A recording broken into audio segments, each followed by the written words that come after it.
Macron promeut la loi sur l'euthanasie devant les francs-maçons de la Grande Loge et ce n'est pas un hasard. Parce que la loi sur l'euthanasie tient son origine de la franc-maçonnerie. Pour preuve, le président dit lui-même qu'il a reçu le travail des francs-maçons et qu'ils peuvent être fiers d'avoir pesé sur les débats. J'ai reçu vos textes et je veux vous en remercier. Vouloir peser sur les débats relatifs à la fin de vie, soyez-en fiers.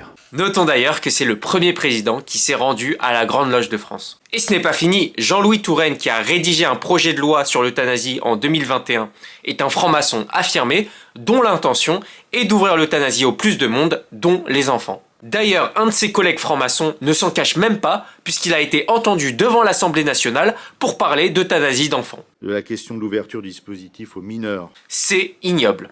Ensuite, Olivier Falorni, le rapporteur de la loi sur l'euthanasie, est un membre d'honneur de l'association de l'aide à mourir, comme Jean-Louis Touraine. L'association de l'aide à mourir, c'est la principale association qui milite pour l'euthanasie et elle a été fondée par 2 francs-maçons importants. Et si les francs-maçons militent pour l'euthanasie, c'est parce que ça fait partie de leur philosophie mortifère. La pleine disposition de l'homme de tous ses moyens, dont celle de sa vie.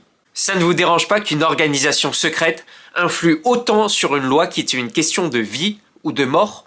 Mais le pire auquel vous ne vous attendez pas, c'est que la franc-maçonnerie a influencé les lois qui ont permis la perte de foi en France. Tout est prouvé et documenté, que ce soit l'enlèvement des crucifix dans les écoles, l'école laïque, l'expulsion des 50 000 religieux de France, mais aussi la loi de séparation de l'Église et de l'État, et maintenant l'euthanasie. Seuls ceux qui ont la foi peuvent comprendre l'ampleur de ce qui a été volé à la France et à ses citoyens. Si aujourd'hui tu ne crois pas en Dieu, c'est parce qu'en partie, des personnes l'ont voulu et planifié.